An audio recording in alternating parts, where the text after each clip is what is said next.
Madame la Première ministre, chère Jacinda. La Première ministre de Nouvelle-Zélande, Madame Jacinda Ardern, et moi-même venons de coprésider la réunion de l'appel de Christchurch pour l'élimination du terrorisme et de l'extrémisme violent en ligne. Exactement 2 mois après les attentats terroristes contre la communauté musulmane de Christchurch, les chefs d'État et de gouvernement de Jordanie, du Sénégal, d'Indonésie, de Norvège, du Canada, du Royaume-Uni, d'Irlande, le président de la Commission européenne se sont joints à nous pour une réunion de travail avec des représentants des entreprises et de la société civile de l'Internet. Les entreprises Twitter, Microsoft, Google et YouTube, Facebook, Dailymotion, Quant, Amazon étaient représentés au plus haut niveau, ainsi que la Wikimedia Foundation et les sociétés civiles néo-zélandaises et françaises de l'Internet. Au-delà des présents, plusieurs autres entreprises et gouvernements ont d'ores et déjà marqué leur soutien à cette initiative. Nous avons tous vécu il y a 2 mois, tout particulièrement dans notre pays qui a eu à vivre des attentats terroristes, la douleur que vous avez pu ressentir. Mais vous avez décidé, Madame la Première ministre, de réagir en agissant.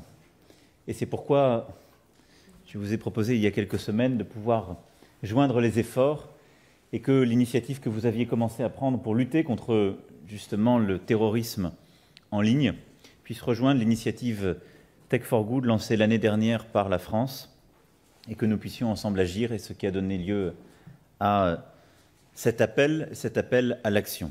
Et en cette période où nous portons aussi le deuil des attentats de Pâques au Sri Lanka et de nos soldats engagés en première ligne dans la lutte contre le terrorisme il y a quelques jours, notre objectif était simple, que ce qui s'est passé dans chacun de ces endroits ne se reproduise jamais. Or, ce qui s'est passé à Christchurch, ce n'est pas seulement un attentat terroriste abject, c'est la transformation une nouvelle fois de l'Internet en une machine de propagande folle au service de la fracture de nos sociétés, de la guerre de tous contre tous, un objectif recherché par les terroristes d'extrême droite comme par les terroristes islamistes. Nous sommes engagés depuis longtemps dans ce combat et nous avons eu l'occasion cet après-midi de le rappeler. Un plan d'action franco-britannique avait été lancé en juin 2017 suite aux attentats en Grande-Bretagne, ici même. Un travail du Global Internet Forum to Counter Terrorism a été ensuite conduit. L'appel de Paris pour la confiance et la sécurité dans le cyberespace a rassemblé 70 États et 300 organisations. Tech for Good l'année dernière avait commencé à aborder ces sujets. Une directive européenne en 2018 a été portée pour justement permettre le retrait des contenus terroristes en ligne. Et nous poursuivons ce travail au niveau français et européen, en particulier avec de nouvelles actions. Mais l'objectif de notre initiative conjointe et de cet appel que Madame la Première ministre va présenter dans quelques instants était d'une part d'élargir le champ de la mobilisation. Nous avions autour de nous tous les continents qui étaient présents, je l'ai évoqué, le Sénégal, l'Indonésie, le Canada, au-delà des Européens déjà mentionnés. Et donc, pour la première fois, des gouvernements du monde entier étaient rassemblés à ce niveau avec cette force-là. Ensuite, c'est une approche rassemblant à la fois les gouvernements, les sociétés civiles et les acteurs de l'Internet, et donc pleinement inclusive. Et surtout, c'est une approche qui sera suivie avec des effets concrets que nous attendons de chacun. Il y aura un suivi technique dès le mois de juin à Aqaba, et c'est l'initiative prise il y a plusieurs mois par le roi de Jordanie qui était avec nous. Nous nous retrouverons ensuite et nous assurerons un secrétariat commun de cette initiative avec l'ensemble des acteurs. Il y aura le rendez-vous de Biarritz et du G7, où nous souhaitons justement adopter une charte pour un Internet ouvert et non violent. Et nous nous retrouverons sous ce format-là, je l'espère encore élargi, pour faire un premier point sur les actions concrètes en septembre à New York, en marge des Nations Unies. Nous avons donc décidé d'agir, et je dois dire qu'au-delà de cette action, j'étais très heureux, Madame la Première ministre, une fois encore, de vous accueillir à Paris après votre visite du printemps 2018, et vous dire que, au-delà de la douleur que nous avons partagée avec vous et votre peuple, c'est aussi la joie de vous retrouver et la volonté d'agir avec force ensemble. Et c'est pour ça que j'étais très fier et très heureux de vous accueillir aujourd'hui. Je vous cède la parole. Merci beaucoup, Président Macron, and thank you again for Merci beaucoup. the Et welcoming à nouveau, nature merci in pour which, cet accueil. you agreed to host Merci and to beaucoup collaborate d'avoir with New Zealand collaboré in avec the la way that you have. Nouvelle-Zélande.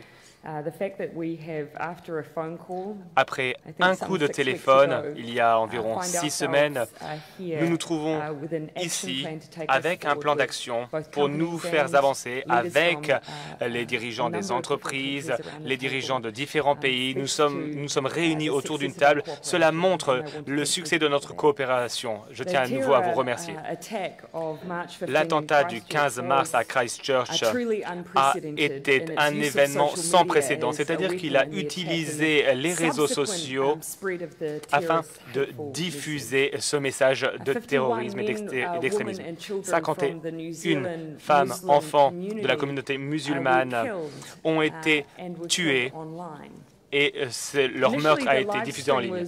La diffusion en ligne a été visionnée uniquement par quelques centaines de personnes. Mais ensuite, la vidéo a été partagée à une telle vitesse que YouTube a enregistré une mise en ligne par seconde pendant les 24 premières heures. La dimension des réseaux sociaux fait de cet attentat un attentat sans précédent. Aujourd'hui, nous réagissons avec l'adoption de l'appel à l'action de Christchurch. C'est une réaction sans précédent également. Jamais auparavant, des pays et les entreprises de l'Internet ont réagi face à un attentat et se sont engagés avec un plan d'action qui permettra de travailler ensemble, d'utiliser de nouvelles technologies, de développer de nouvelles technologies afin que nos communautés soient plus sûres. Aujourd'hui, nous avons vu des premières étapes. Les premières étapes à l'appel à l'action. Facebook a lancé le mouvement avec de nouvelles règles sur la diffusion en direct. Ce sont des premières étapes et nous allons chercher à empêcher les réseaux sociaux d'être utilisés comme des outils pour le terrorisme et plutôt les utiliser comme des liants. Par ailleurs, il y a un fonds souverain de Nouvelle-Zélande qui soutient cet appel à l'action. Un groupe de 55 fonds représentant 5 000 milliards de dollars néo-zélandais. Ces fonds souverains qui soutiennent l'appel à l'action en suivant le comportement des entreprises et en s'assurant que ces entreprises respectent les engagements de l'appel de Christchurch. Ces fonds vont également soulever les préoccupations qu'elles ont auprès des entreprises. Par ailleurs, les prestataires de services Internet de Nouvelle-Zélande soutiennent cet appel à l'action. Nous invitons toutes les organisations à contribuer à la réussite de cet appel à l'action. Rejoignez-nous. Aujourd'hui, c'est le premier jour du changement. Comme cela a été dit lors de la réunion par une des entreprises, aujourd'hui, c'est la première journée d'une période de 4 mois. L'appel de l'action de Christchurch est une feuille de route orientée sur l'action. Les géants de l'Internet se sont engagés à mettre en place des mesures indépendantes et collaboratives. C'est un engagement en 9 points. Un engagement en 9 points qui, je l'espère, entraînera une transformation des réseaux sociaux pour éradiquer le terrorisme de ces plateformes. De nouvelles recherches, un renforcement des conditions d'utilisation, la mise en place d'un dispositif de réaction aux crises. Ce sont des choses très concrètes, des actions très pragmatiques, très concrètes et visibles.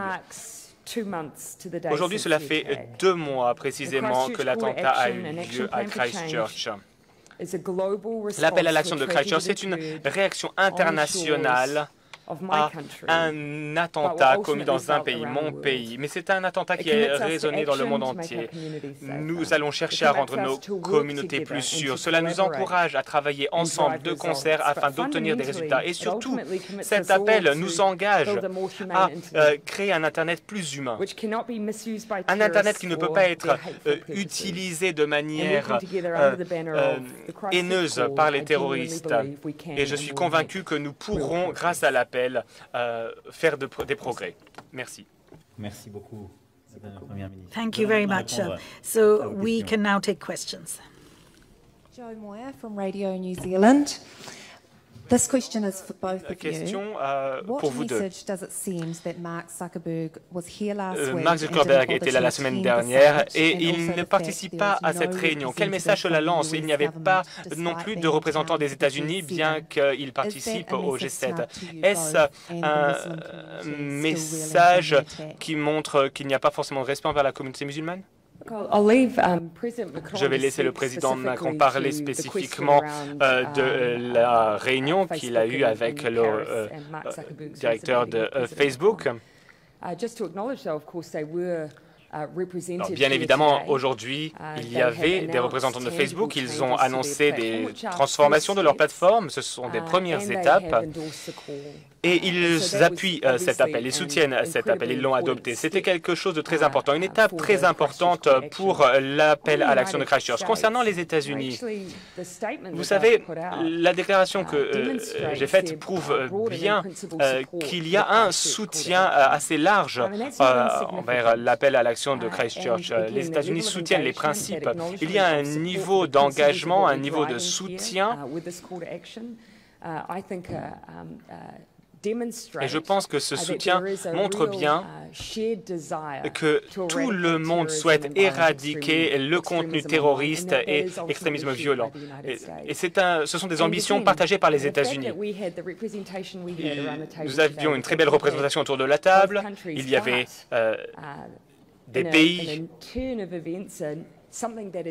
mais également, et c'était une nouveauté, des entreprises était une très bonne chose, c'est-à-dire que cette réunion était très différente. L'approche était très différente par rapport au passé. C'est ce qui nous a permis d'avancer et c'est ce qui va nous permettre d'avancer à l'avenir également. Et je pense que c'est quelque chose de très important.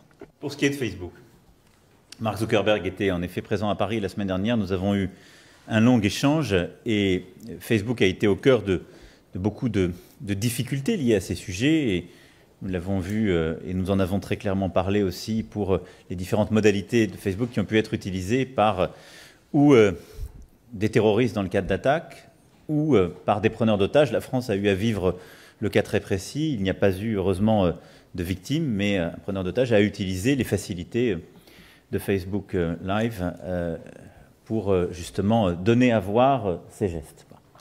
Mark Zuckerberg, d'abord, s'est engagé avec son entreprise dans une vraie coopération innovante avec le gouvernement français, dans le cadre de cette Smart Regulation que nous avons voulu, c'est-à-dire qu'il a autorisé les équipes du régulateur français à justement venir au sein de la machine, partager les informations les plus confidentielles pour voir comment nous pouvions, afin de lutter contre les contenus terroristes, mais aussi toute forme de contenu haineux ou les méthodes de harcèlement qui parfois peuvent donner lieu à l'utilisation de Facebook, eh bien comment on pouvait mieux réguler. Et nous allons d'ailleurs traduire les fruits de cet échange et de cette régulation intelligente dans le cadre d'un texte de loi qui est en train d'être préparé par nos parlementaires. Donc il y a un travail qui est en cours. Il ne pouvait pas être avec nous aujourd'hui pour des raisons très personnelles, mais il avait dépêché Nick Clegg, qui était présent autour de la table, avec qui nous avons eu un long échange. Et Facebook s'est engagé dans une procédure là aussi de coopération avec les gouvernements pour priver les utilisateurs de Facebook des facilités justement du live lorsque ces derniers sont repérés comme étant dangereux ou par la plateforme ou par les gouvernements qui peuvent le signaler. Ce qui est une véritable avancée par rapport à ce que nous connaissons. Il est clair que nous devons encore aller plus loin et l'appel de Christchurch va en ce sens, mais je crois que nous serions injustes avec Facebook si nous laissions dire qu'ils ont été ou indifférents ou non coopératifs suite aux initiatives prises. Ensuite, sur l'administration américaine. D'abord, moi, je vois les progrès qui sont faits depuis l'été 2017. Je parlais de l'initiative franco-britannique prise en juin 2017. Je me souviens d'un G7 qui avait suivi où nous n'avions pas réussi à avoir une position commune.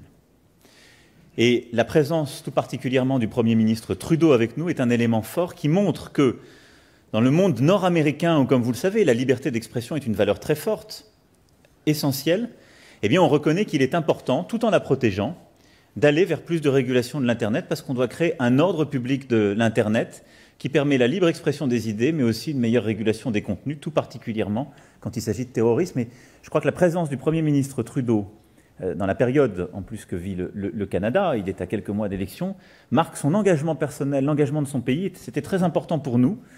Et ça montre qu'il y a aussi tout le monde nord-américain qui est en train de bouger. Ensuite, l'administration américaine s'est exprimée pour dire qu'elle soutenait les objectifs, qu'elle ferait tout pour coopérer. Elle n'a pas formellement endossé à ce stade l'appel de Christchurch, mais nous ferons tout pour qu'il puisse y avoir justement un engagement concret et, je dirais, plus formel. Mais je considère que l'avancée déjà et le fait que l'administration américaine est considérée comme important pendant que nous nous réunissions, de dire qu'elle en partageait les objectifs et la volonté, est un élément tout à fait positif. Bonjour, Sam Schechner du Wall Street Journal. En quoi l'appel de Christchurch et les engagements pris sont différents des engagements précédents pris contre la propagation des contenus à caractère terroriste? Et dans 3 mois, disons, spécifiquement, qu'est-ce qui aura changé pour les acteurs numériques et les gens mal intentionnés? Merci. Alors, peut-être pour cette fois-ci commencer, de manière très concrète, l'appel de Christchurch est différent en ce qu'il associe, comme je l'ai dit, tous les acteurs de l'Internet qui sont justement co-responsables de la mise en œuvre de ce que nous avons aujourd'hui décidé. Ensuite, ces engagements s'inscrivent dans le contexte, comme je l'ai dit, d'échanges continus depuis 2 ans avec le secteur privé de l'Internet et avec les chefs d'État et de gouvernement. Mais ce que nous avons voulu faire, c'est aller plus loin, et l'ambition de l'appel que nous avons lancé ensemble permet d'une part d'être plus précis avec des engagements clairs de retrait des contenus terroristes en ligne, de permettre d'élargir ce que nous avons décidé, mais qui était strictement européen dans le cadre de la directive, et qui là a, si je puis dire, un accès, en tout cas un périmètre géographique bien plus large, puisqu'il inclut, comme je le disais, la Nouvelle-Zélande, le Sénégal, l'Indonésie, le Canada. Ensuite, parce que nous fixons un cadre commun pour encadrer l'action des opérateurs de l'Internet en matière de lutte contre les contenus terroristes, et eux-mêmes se sont engagés, je viens d'en donner un exemple pour Facebook, à des actions concrètes pour accompagner l'appel. Et donc, l'appel aujourd'hui, c'est un élargissement de ce qui a pu être fait sur le plan géographique ces dernières années, ce que nous avons fait en européen. Maintenant, on a un vrai élargissement et on le fait de manière beaucoup plus large. Et ensuite, en termes de méthode, on associe les acteurs de l'Internet, les fondations libres et la société civile. Et derrière, on a un suivi en termes techniques et politiques de cette action. C'est pour ça que je le détaillais dans mon propos introductif. Sur la base de cet appel, les dirigeants, les CTO des entreprises présentes avec nos équipes techniques vont se retrouver à Aqaba pour voir comment le mettre en œuvre très concrètement. Typiquement, comment on s'assure des processus coopératifs pour que tous les gouvernements qui ont signé l'appel de Christchurch puissent au plus vite alerter une plateforme sur un individu qui est estimé comme ayant des précédents ou qui soit dangereux.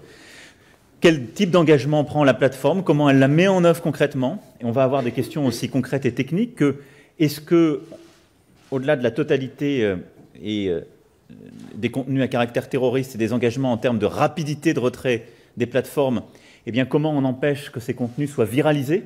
C'est des échanges très techniques qu'on a eus cet après-midi ou en marge de notre échange. Mais vous pouvez demander à une plateforme de retirer tous les contenus terroristes ou qui peuvent être vus comme terroristes, avec parfois cette zone grise. C'est souvent l'argument qu'ils nous opposent. Il y a une autre façon de faire aussi.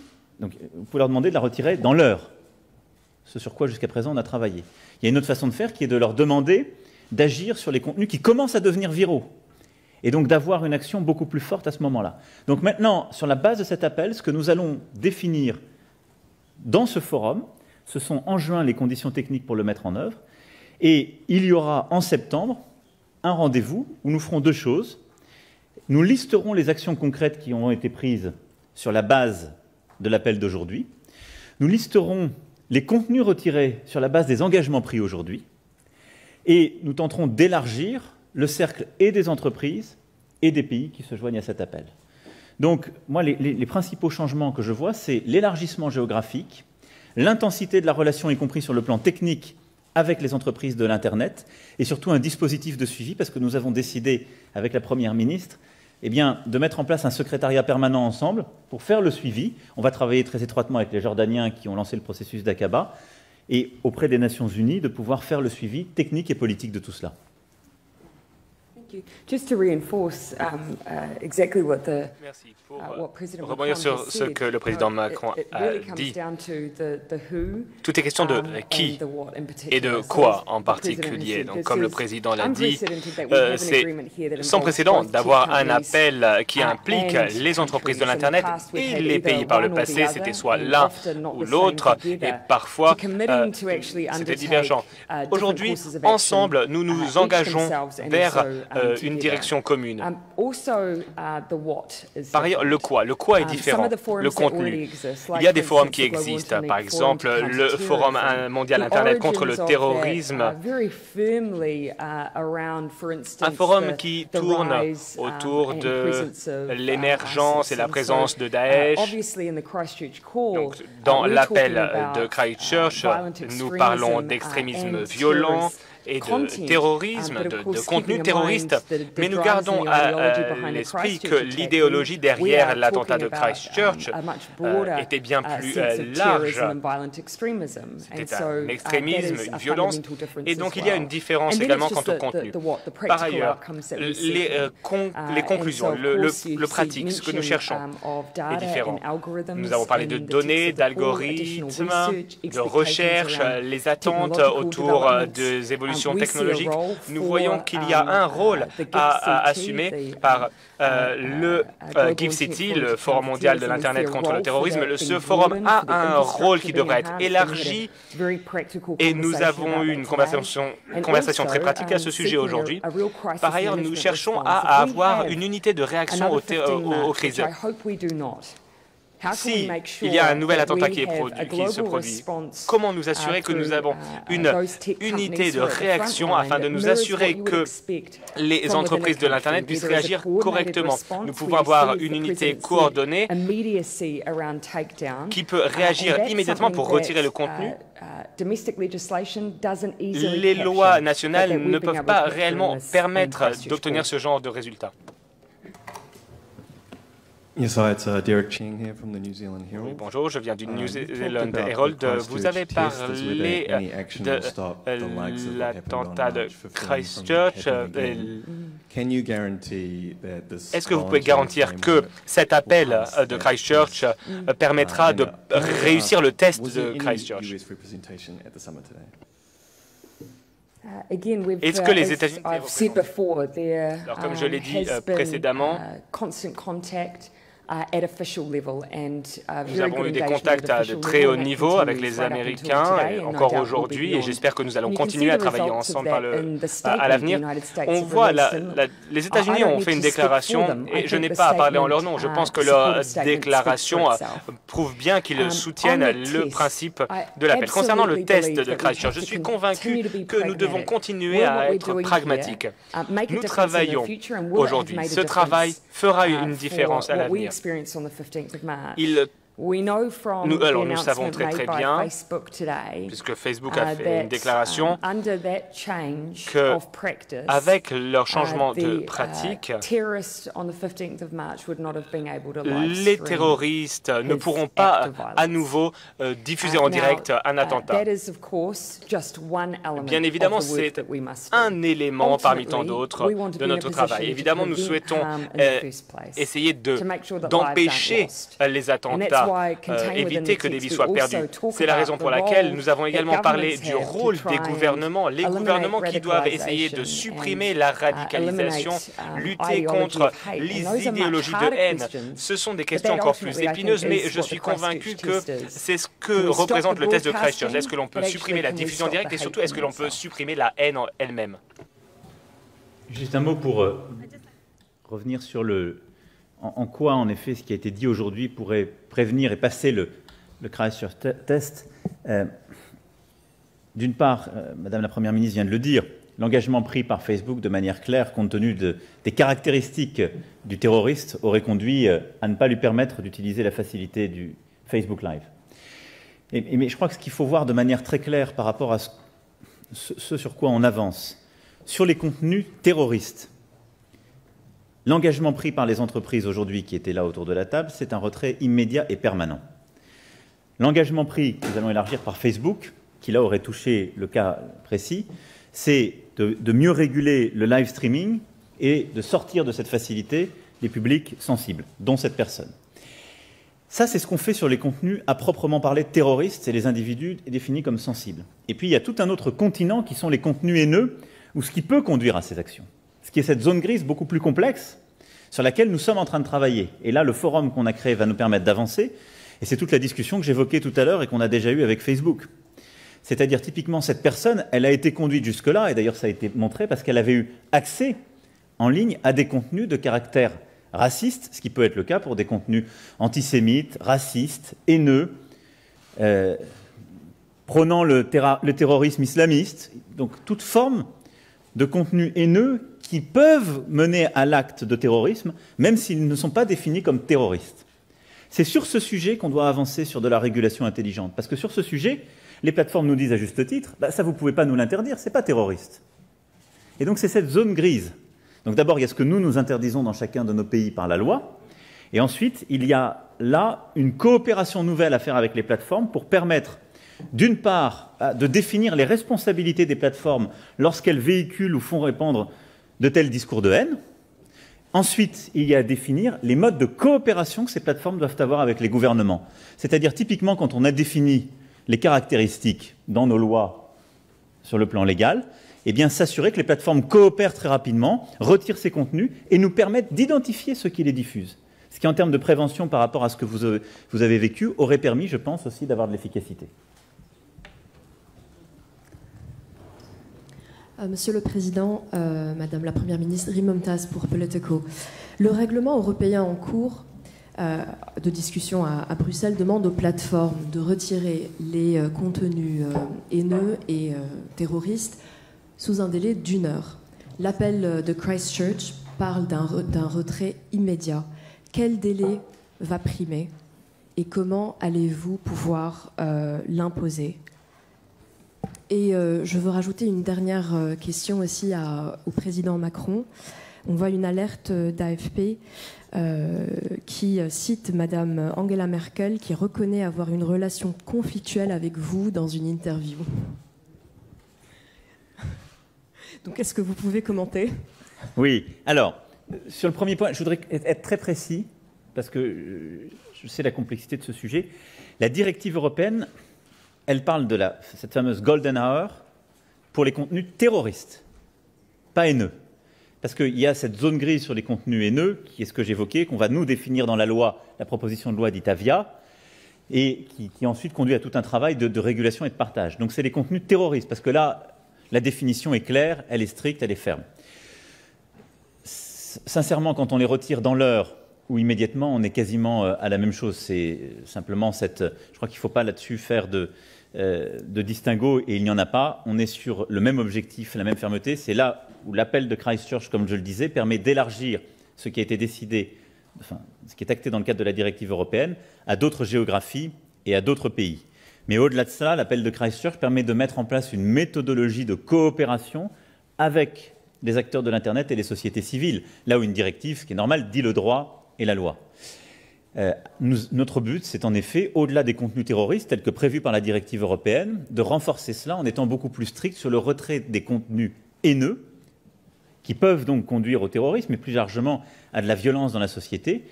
Et donc, les contenus haineux, qu'ils soient, comme je le disais, antisémites, racistes, pouvant conduire au terrorisme, de la même manière que les harcèlements sur Internet, c'est tout cet espace que nous voulons maintenant mieux réguler, et c'est ce qu'on fera au niveau du droit français, avant que nous ne puissions progresser dans le droit européen et qu'on ait cette coopération internationale. Bon. Ensuite, je crois que la chancelière Merkel, dans son entretien, a dit la même chose que ce que j'ai dit à quelques mètres d'ici, en parlant d'une confrontation féconde. Elle a dit on travaille ensemble en permanence, nous trouvons des compromis, on essaie de les bâtir, mais il y a de la discussion. Vous savez, dans une relation, en particulier entre la France et l'Allemagne, quelles sont les options ? Il y a le scénario de la confrontation stérile. On n'est pas d'accord et on n'arrive pas à aller au-delà de nos désaccords. On a connu ça par le passé, ça peut conduire au pire.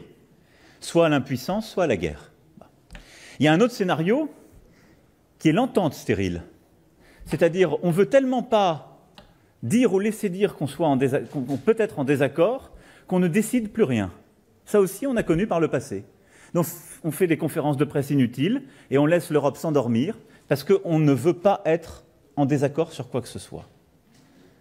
Et moi, je ne crois ni à la confrontation stérile, ni à l'entente stérile. Je crois à la confrontation féconde. C'est-à-dire, on propose, on teste le partenaire et on essaie ensemble de bâtir un compromis. Nous avons proposé à la Sorbonne, à l'automne 2017, une nouvelle vision de l'Europe. Les gens ont dit, c'est terrible, la France est seule. 6 mois avant, on disait, c'est terrible, la France ne propose rien. Et on a travaillé pendant des mois. Dans cette confrontation féconde, on est arrivé à l'accord de Meseberg. L'accord de Meseberg, ça n'est pas la totalité du projet de la Sorbonne, mais il a permis de faire avancer beaucoup de choses et de trouver, par cette confrontation féconde, une avancée franco-allemande qui permet ensuite à l'Europe d'avancer. La semaine dernière, nous avons proposé avec les Pays-Bas un texte ambitieux sur le climat, qui va dans le sens de ce que la Première ministre a fait passer dans son pays. Neutralité carbone 2050. On a réussi à rassembler 9 pays, 9 États membres. Beaucoup me disaient, c'est terrible, l'Allemagne n'est pas avec vous. Confrontation, vous n'allez pas y arriver. Il y a 2 jours, l'Allemagne nous a rejoints autour de ce texte et de cette ambition climatique. Confrontation féconde, on avance. Et donc, voilà, nous devons réussir à accepter des désaccords momentanés, de ne pas être totalement d'accord sur tout pour avoir le courage d'affirmer ce que nous voulons. Ce qui est attendu de la France en Europe, c'est de dire clairement ce qu'elle veut, ce qu'elle porte, quelles sont ses ambitions, et ensuite de construire un compromis avec l'Allemagne pour pouvoir avancer. C'est ça notre histoire, et c'est le cœur de notre relation. C'est comme ça que nous avons avancé sur beaucoup de choses, et que nous continuerons à le faire avec le même esprit de construction et d'avenir qui nous anime, la chancelière Merkel et moi-même. Est-ce qu'il y a d'autres questions? On est bon. Hein? Thank you again. Thank you.